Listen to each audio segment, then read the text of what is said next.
Hello everyone, this is Anjali और स्वागत है आपको मेरे चैनल लर्न विद अंजलि में। इस वीडियो में हम डिस्कस करने वाले हैं प्रिंसिपल्स ऑफ एनालिटिकल मेथड, टाइट्रीमेट्री और ग्रेविमेट्री के बारे में। सबसे पहला क्वेश्चन स्टार्ट करते हैं। सबसे फर्स्ट क्वेश्चन है, in titrimetry the point at which the reaction between analyte and titrant is exactly complete is called. किस पॉइंट पे, उस पॉइंट को हम क्या बोलते हैं जहाँ पे एनालाइट और टाइट्रेंट की जो रिएक्शन है वो कंप्लीट होती है। उसको हम बोलते हैं इक्विवेलेंस पॉइंट। इक्विवेलेंस पॉइंट में क्या होता है? इक्विवेलेंस पॉइंट वो पॉइंट होता है जहाँ पे amount of titrant added is chemically equivalent to the amount of analyte present in the solution. Solution है, सॉल्यूशन में कुछ एनालाइट प्रेजेंट है, सो जितना अमाउंट ऑफ एनालाइट है उसके इक्वल हमारा हो जाएगा अमाउंट ऑफ टाइट्रेंट। तो वो जो एक सैचुरेशन पॉइंट, या यू कैन से कि वो जो अमाउंट जब इक्वल हो जाते हैं तो उसको बोलते हैं आप equivalence point. Which of the following is not a requirement for the reaction to be suitable for titrimetry. इनमें से कौन सा नहीं है, इसमें से कौन सा नहीं है कि टाइट्रीमेट्री की सुटेबल रिएक्शन के लिए कौन सी रिक्वायरमेंट की ज़रूरत नहीं है? So reaction must be fast and complete, a stable and detectable endpoint, known stoichiometric of the reaction. Reaction should involve complex instrumentation. So reaction should involve complex instrumentation.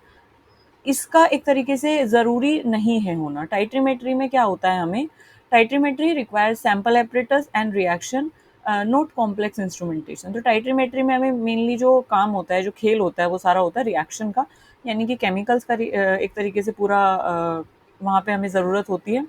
और simple apparatus होता है जैसे कि हमारा पिपेट वगैरह, और टाइट्रीमेट्री का पूरा एक पिपेट और बीकर एंड दैट ड्रॉपर, ये सारी चीज़ें हमें उनकी ज़रूरत होती है। बाकी कोई कॉम्प्लेक्स इंस्ट्रूमेंट टाइट्रीमेट्री में उसकी ज़रूरत नहीं होती है। मेन इसमें ज़रूरत होती है केमिकल्स की, और केमिकल रिएक्शन यहाँ पे होती है। सो यहाँ पे कॉम्प्लेक्स इंस्ट्रूमेंटेशन की कोई ज़रूरत नहीं है। The most common indicator used in acid based titration. Acid based titration में मोस्ट कॉमन जो इंडिकेटर होता है वो क्या होता है, किसको हम यूज़ करते हैं? तो फिनोक्थिलीन के बारे में आपने सुना होगा।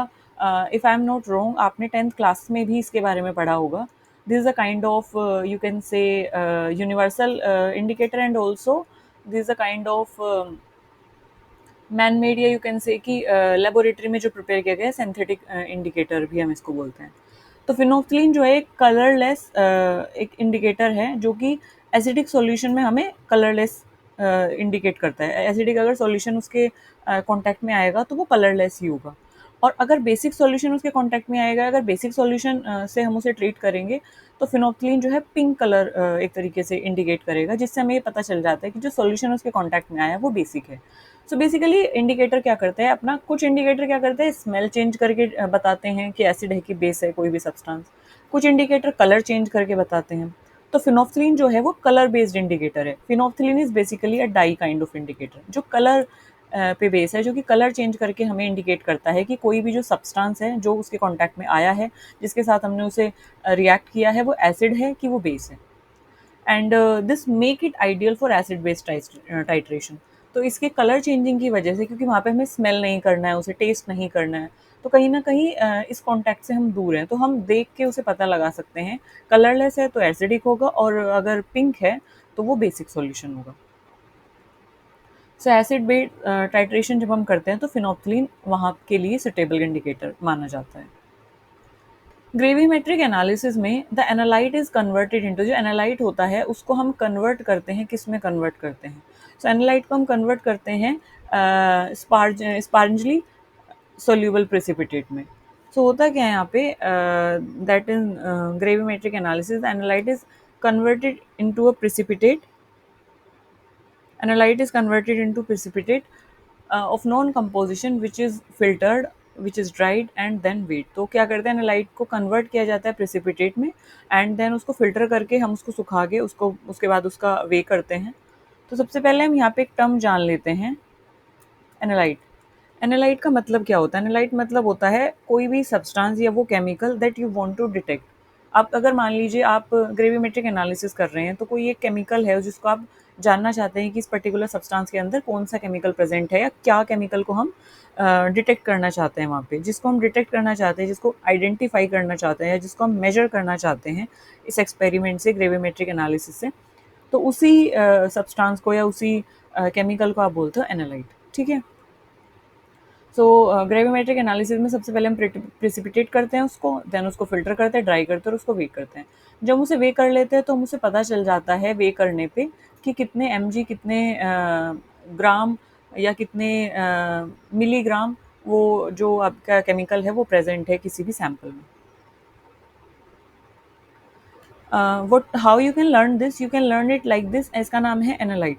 तो एनालाइट को आप कैसे याद कर सकते हैं, आपने इंग्लिश वर्ड सुना होगा एनालाइज। एनालाइज, एनालाइज से ही आया है analyte.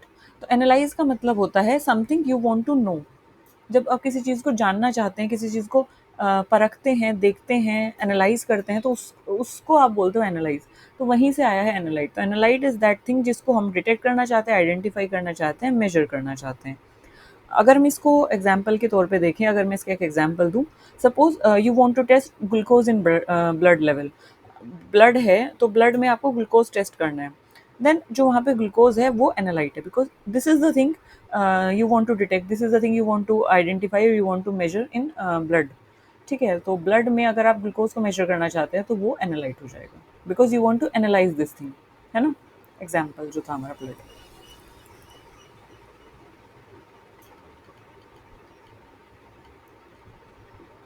Which of the following step is not a part of gravimetric analysis, निम्नलिखित में से कौन सा ग्रेविमेट्रिक एनालिसिस का पार्ट नहीं है।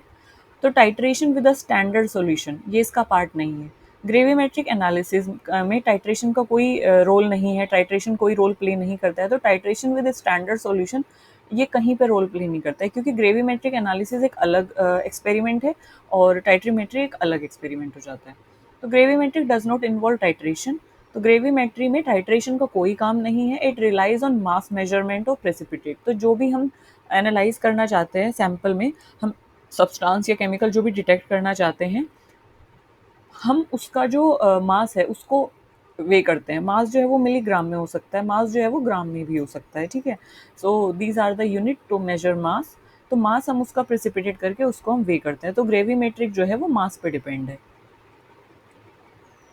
Back titration is employed when, back titration कब एक तरीके से एम्प्लॉय होते हैं, कब यूज होती है, ये तब यूज होती है excess of standard reagent is added and titrated. तो बैक टाइट्रेशन इज यूज्ड, या back titration is like come into picture when the analyte react slowly और इनकम्प्लीटली विद द टाइट्रेंट।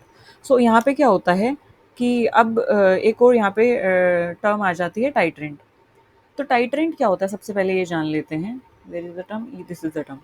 तो टाइट्रेंट क्या होता है, टाइट्रेंट होता है कि that solution of known concentration, वो सॉल्यूशन जिसकी कॉन्सेंट्रेशन आपको नोन है, that you add from the burette. जब आप ब्यूरेट से किसी सॉल्यूशन को ऐड करते हो, that is known as titrant. तो टाइट्रेशन के दौरान, टाइट्रेशन के दौरान ताकि वो जो सॉल्यूशन जो आप ब्यूरेट से ऐड कर रहे हैं वो एनालाइट के साथ क्या करे, रिएक्ट करे और टाइट्रेशन की प्रोसेस को आगे उसको इनिशिएट करे या उसको आगे बढ़ाए।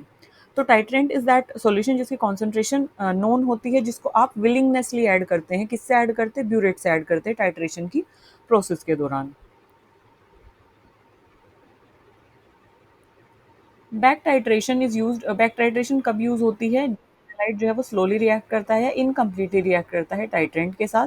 तो excess reagent is added then titrated. तो उसके बाद यहाँ पे हम क्या करते हैं, स्टैंडर्ड रिएजेंट को एक तरीके से मिक्स करते हैं, स्टैंडर्ड रिएजेंट को ऐड करते हैं, क्योंकि हमारा जो एनालाइट है वो स्लोली रिएक्ट कर रहा है, इनकम्प्लीटली रिएक्ट कर रहा है टाइट्रेंट के साथ। टाइट्रेंट क्या है मैंने अभी बताया, जो सॉल्यूशन आप पिपिट से या ब्यूरेट से ऐड कर रहे हैं, that is known as titrant. Titrant.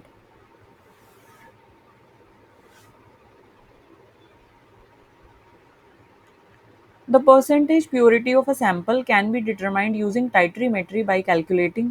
तो परसेंटेज प्योरिटी किसी भी सैंपल की आप किस तरीके से डिटरमाइन करते हैं, टाइट्रीमेट्री से। कैसे कैलकुलेशन से आप करते हैं परसेंटेज प्योरिटी मेजर। तो हम कैसे करते हैं, मास ऑफ एनालाइट पर यूनिट वॉल्यूम ऑफ टाइट्रेंट, ऐसे भी वॉल्यूम ऑफ टाइट्रेंट पर mole of analyte, moles of titrant react with the moles of analyte. हम तीनों तरीके से क्या कर सकते हैं कि परसेंटेज प्योरिटी कितनी है सैंपल की, टाइट्रीमेट्रिक मेथड से हम ये तीनों से क्या कर सकते हैं, एनालाइज कर सकते हैं। So titrimetry allow calculating purity using stoichiometric relationship between analyte and titrant. Stoichiometric relationship से हम क्या करते हैं, एक तरीके से उसकी जो प्योरिटी है उसको हम क्या करते हैं, मेजर कर सकते हैं। एनालाइट और टाइट्रेंट के बीच जो भी प्योरिटी लेवल होगा उसको हम स्टाइकोमेट्रिक रिलेशनशिप यानी मास ऑफ एनालाइट पर unit volume, volume of titrant and moles of titrant reacted, इन तीनों से हम इसको फाइंड आउट कर सकते हैं।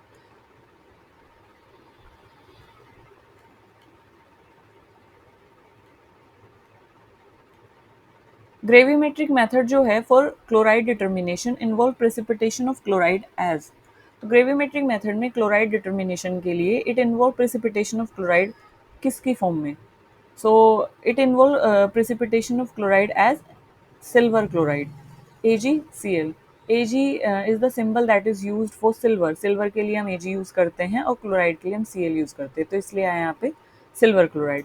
तो क्लोराइड के जो आयंस है they are precipitated using silver nitrate as silver chloride which is then filtered and weighed. तो जैसे हमने बताया कि ग्रेविमेट्रिक में हम क्या करते हैं, पहले हम टाइट्रेंट ऐड करते हैं, प्रिसिपिटेशन होता है, देन उसके बाद हम फिल्टर करते हैं, वॉश करते हैं, देन उसको वे करते हैं as it is given above. तो यहाँ पे हम क्या कर रहे हैं कि प्रिसिपिटेट करते हैं, फिल्टर करते हैं, ड्राई करते हैं एंड देन उसको वे कर लेते हैं। सो वही सब चीज़ें हमने यहाँ पे की। दिस वन, हाँ। तो chloride ion are precipitated using silver nitrate, silver nitrate से क्लोराइड आयन क्या हो जाएंगे, प्रिसिपिटेट हो जाएंगे किस में, सिल्वर क्लोराइड में, और उसके बाद हम उनको फिल्टर करते हैं, वे करते हैं। So this is what we will do in gravimetric method. Which of the following is true about titrimetry, titrimetry के बारे में कौन सा सत्य है यहाँ पर। तो टाइट्रीमेट्री जो है it relies on the volume measurement of titrant. तो हमेशा ध्यान रखेंगे टाइट्रीमेट्री जो है वो वॉल्यूम मेजरमेंट पे रिलाई करता है और जो ग्रेविमेट्री है वो मास मेजरमेंट पे रिलाई करता है, ठीक है। Titrimetry measure the volume of standard solution required to react completely with analyte.